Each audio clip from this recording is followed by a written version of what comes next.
Sobat Dwi Kura, kembali lagi di podcast Suara Dwi Kura. Di podcast kali ini kita akan membahas tips dan wacana yang baik dan benar. Sebelumnya perkenalkan aku Yuni dari kelas 8E sebagai host dan tamu spesial kita. Halo semuanya, perkenalkan nama aku Genia dari kelas 8H. Halo semuanya, kenalin nama aku Rasya dari kelas 9E. Oke, mungkin kita mulai dari topik yang ringan-ringan dulu kali ya. Apa itu Dharma Wacana menurut kalian dan kenapa penting bagi generasi muda seperti kita? Dimulai dari Kak Rasya. Oke teman-teman. Jadi menurut aku sendiri Dharma Wacana itu adalah suatu kegiatan berbagi kebenaran yang dimana kalau dalam agama Hindu itu sering disebut dengan Dharma teman-teman, yang dimana berbagi kebenaran ini tuh selalu dilandaskan dari kitab suci kayak Itihasa, Purana, Bhagavad Gita dan lain-lain gitu. Jadi yang dimana kita sebagai pembawa materi itu berbagi ilmu yang telah kita baca atau yang telah kita pahamin gitu. Jadi nantinya hal ini tuh nggak cuma sekedar didengar oleh audiens teman-teman. Jadi biar mereka tuh paham dan tentunya menjadi diri yang lebih baik lagi ke depannya. Terus kenapa penting bagi generasi muda? Tentunya karena Dharma Wacana ini mengajarkan kita tentang etika, moral, gaya hidup atau lifestyle tentunya. Terus juga public speaking yang mungkin nantinya akan menjadi lebih matang gitu ke depannya. Oke, teman-teman, kalau dari aku saat pertama kali mendengar kata Dharma Wacana yang terlintas di otakku adalah berbicara di depan banyak orang. Dan emang benar kalau dari sudut pandangku, Dharma Wacana itu adalah cara kita untuk menyampaikan ajaran kebaikan atau dalam agama Hindu bisa disebut dengan Dharma dan dengan bahasa yang bisa dipahami oleh banyak orang gitu. Jadi kenapa penting bagi generasi muda kayak kita sekarang adalah kadang kita ngerasa kalau ajaran agama itu berat dan jauh dari kehidupan kita sehari-hari. Tapi aslinya teman-teman, agama dan ajarannya itu sangat dekat dengan kehidupan kita. Jadi melalui Dharma Wacana, nilai-nilai itu sangat relevan bagi kehidupan remaja kayak kita sekarang. Oke, nah berarti Dharma Wacana itu kuncinya public speaking kan ya? Betul. Nah, banyak orang nih public speaking itu masih kurang gitu. Kalian kan bagus pasti public speaking kan. Jadi gimana sih cara ngatasin gugup pas kalian nyampein ilmu yang kalian pengen sampein ke audiens? Oke teman-teman, kalau dari aku izin sedikit flashback teman-teman. Aku waktu ini sempat mengikuti salah satu ajang lomba gitu teman-teman. Jadi waktu ini tuh aku sempat nanya kepada salah satu guru aku, mungkin kalau ibu yang nonton, halo Bu Sugi. Jadi waktu ini aku sempat basa-basi teman-teman ke ibunya, kayak nanya apa sih doa buat ngusir setan gitu, kayak takut banget gitu loh, takut ada setan gitu misalnya di sini. Terus akhirnya aku tuh dikasih tahu ada doa ini doa itu, dan akhirnya waktu H-1 ibunya bilang aku kan grogi nih. Nah aku nanya ke ibunya, Bu ada nggak sih doa buat kita nggak grogi? Dan ternyata itu ada teman-teman. Akhirnya aku dijelasin doanya tuh ini gitu, dan akhirnya aku selalu menanamkan kalau misalnya aku grogi aku selalu pakai doa itu. Terus kalau dalam konteks Dharma Wacana atau sesuatu kegiatan public speaking teman-teman, tentunya itu yang kedua itu ada namanya penguasaan materi, yang dimana kita sebagai pembawa materi harus hafal, bukan harus hafal teman-teman, tapi paham apa yang kita sampaikan gitu. Terus yang ketiga itu sering-sering latihan teman-teman. Jadi kita harus sering-sering nih ngelatih public speaking kita biar nantinya ketika kita membawakan suatu materi audiensnya juga pada ngerti gitu sih teman-teman. Oke, kalau cara dari aku untuk mengatasi gugup itu adalah hal yang manusiawi ya teman-teman. Aku pun juga merasakan gugup saat lomba mungkin, atau enggak pada saat enggak lomba kayak presentasi di kelas ataupun berbicara di depan banyak orang lah. Jadi caraku yang pertama dan yang paling penting adalah berdoa. Berdoa untuk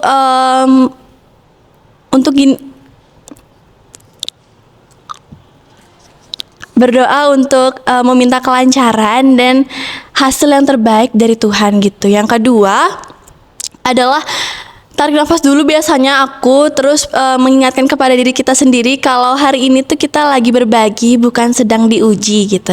Yang terakhir mungkin dari aku fokus ke materi atau pesan yang ingin kita sampaikan. Jadi lama-kelamaan kalau kita sudah paham dengan materi yang kita kuasai, kita pelajari, pasti topiknya bakal ngalir dan gugup itu pelan-pelan bakal menghilang. Nah, setelah aku tangkap nih perjawaban dari Kak Rasya dan Kak Nia nggak jauh-jauh dari penguasaan materi. Nah, berapa hari sih penguasaan materi yang kalian butuhkan gitu biar kalian paham materinya gitu? Oke teman-teman, kalau dari aku sendiri itu kurang lebih ya teman-teman, aku itu ada di 1 minggu 3 hari kayaknya deh teman-teman. Jadi selama 1 minggu itu aku nge-research materi. Jadi kayak aku itu nyari-nyari sloka atau baca-baca buku kayak Bhagavad Gita gitu-gitu, dan aku juga dibantu sama teman-teman aku, tentunya sama guru-guru, mungkin beberapa guru untuk dikasih tahu nih, coba dengerin Dharma Wacana ini, Dharma Wacana Ida Pedanda A, Ida Pedanda B gitu. Jadinya nantinya aku petik nih poin-poinnya, aku kumpulin, dan nantinya kalau udah kekumpul nih, aku pilih nih mana sih yang nyambung sama topik yang bakal diangkat gitu. Kayak segitu sih teman, 1 minggu 3 hari. Terus selama 3 hari itu baru aku mulai menghafalkan gitu. Jadinya ya bisa setengkara gitu. Kalau aku teman-teman menguasai materi saat mau mendharma wacana itu nggak harus berpatokan sama berapa hari sih. Ada yang cepet nyantol, mungkin ada yang butuh berapa waktu kayak Kak Rasya. Kalau dari aku, mengingat pengalaman aku di lomba dharma wacana sebelumnya, aku butuh waktu cukup singkat, 2 hari. Jadi 1 hari itu aku pakai untuk penguasaan materi full karena kebetulan materinya itu juga familiar ke aku, jadi cukup mudah untuk dikuasai. Lalu 1 harinya itu aku buat untuk gladi bersih, persiapan untuk lomba besoknya.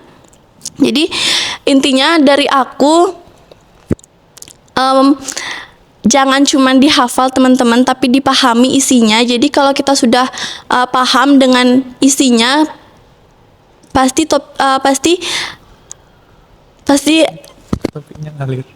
topiknya ngalir teman-teman.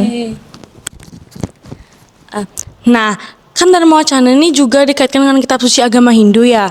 Aku pengen tahu nih cara kalian ngaitin kitab suci itu dan kehidupan sehari-hari Gen Z ya, tau lah gimana gitu kan. Bahas-bahas Gen Z nih, aduh, kesindir dikit nih teman-teman.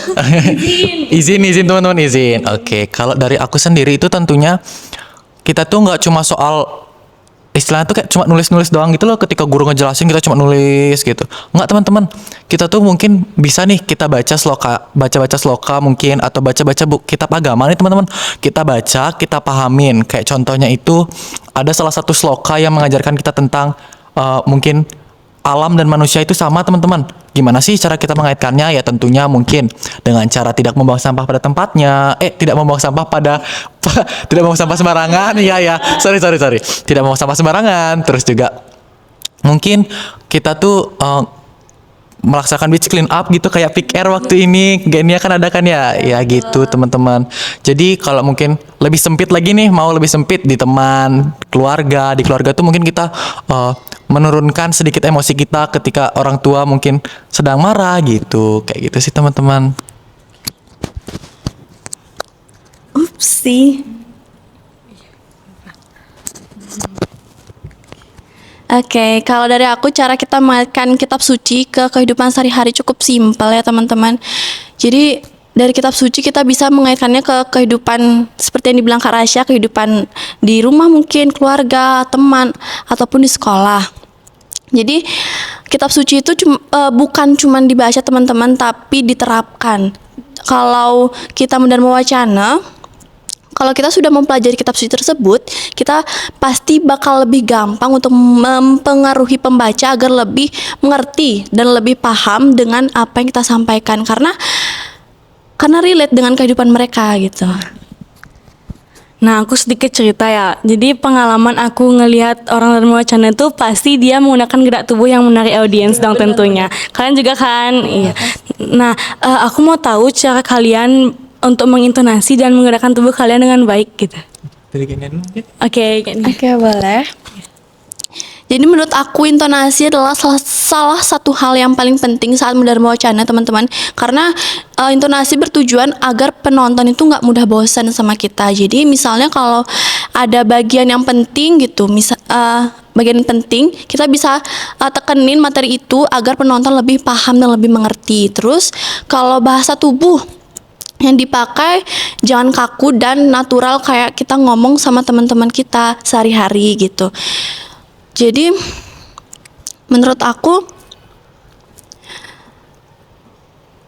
ada 3 hal yang penting dalam Dharma Wacana, yaitu bahasa tubuh, senyum, kita harus senyum, terus kontak mata dengan audiens agar audiens itu lebih percaya kepada kita, dan gerakan tangan secukupnya teman-teman.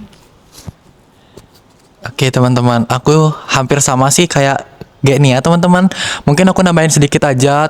Mungkin kalian kalau misalnya lomba teman-teman, tentunya kalian tuh kontak mata, sering-sering kontak mata sama dewan juri teman-teman. Karena for your information teman-teman, jadi waktu ini aku dikasih tahu atau dikasih tips teman-teman, ketika kita lomba menatap juri itu justru juri lebih percaya nantinya kepada kita gitu. Terus juga apa namanya istilahnya itu, kita tuh tidak terlalu over dalam menggerakkan suatu tangan. Mungkin tangan kita nggak usah terlalu over gitu. Jadinya nantinya kelihatan kita nih kayak ada wibawanya gitu. Nah, kan Dharma Wacana nih percakapannya agama gitulah yang kalian mau sampaikan ke audiens kan. Aku penasaran juga nih, perlu nggak sih humor gitu kayak bercanda-bercanda gitu pas Dharma Wacana itu, perlu nggak menurut kalian? Boleh dari Kak Rasya dulu. Oke teman-teman. Oke, kalau dari perspektif aku sendiri teman-teman, sebenarnya kayaknya sih boleh teman-teman, tapi nggak boleh terlalu too much gitu. Karena waktu ini aku kan ikut lomba teman-teman, dan ada salah satu peserta nih yang waktu ini sempat hampir 90% itu dia itu melaksanakan humor gitu.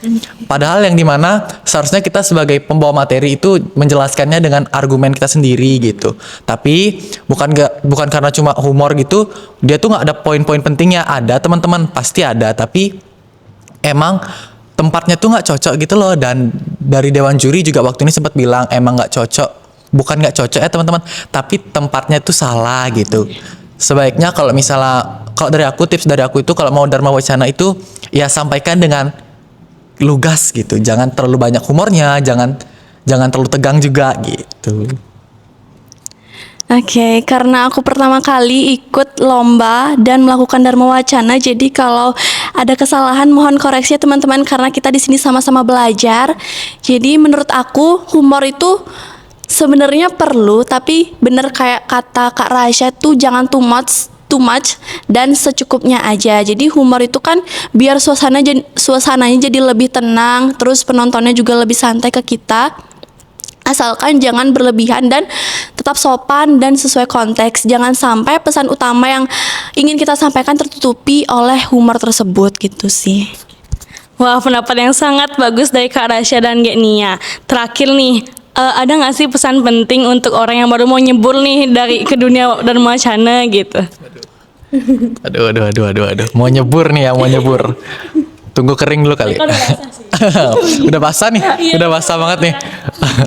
Oke, buat kalian yang mau mulai Dharma Wacana, jangan pernah takut salah teman-teman. Yang pertama itu tentunya, karena ketika kalian takut salah, tentunya kalian bakal stuck di zona nyaman kalian teman-teman. Jadi kalian tuh nggak bakal bisa berproses gitu, nggak bakal bisa berkembang gitu. Terus yang kedua itu tentunya percaya diri, terus jangan pernah takut gagal teman-teman.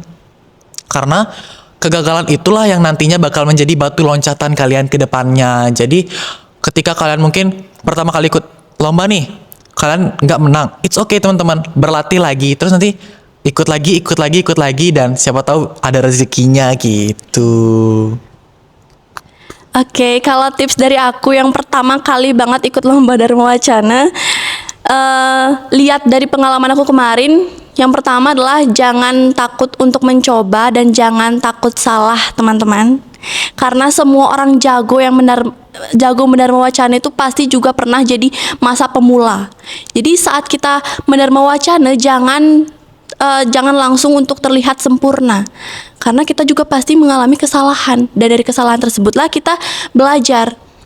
Seperti yang Kak Rasya bilang gitu. Jadi enjoy the process aja teman-teman gitu. Intinya tetap semangat ya teman-teman. Wah sayang sekali waktu kita udah mau habis. Buat Sobat Wikura yang masih nonton, terima kasih banyak. Makasih juga buat kalian yang udah nyempetin waktu untuk datang. Sekian podcast hari ini. Sampai ketemu di podcast-podcast lainnya. Dadah.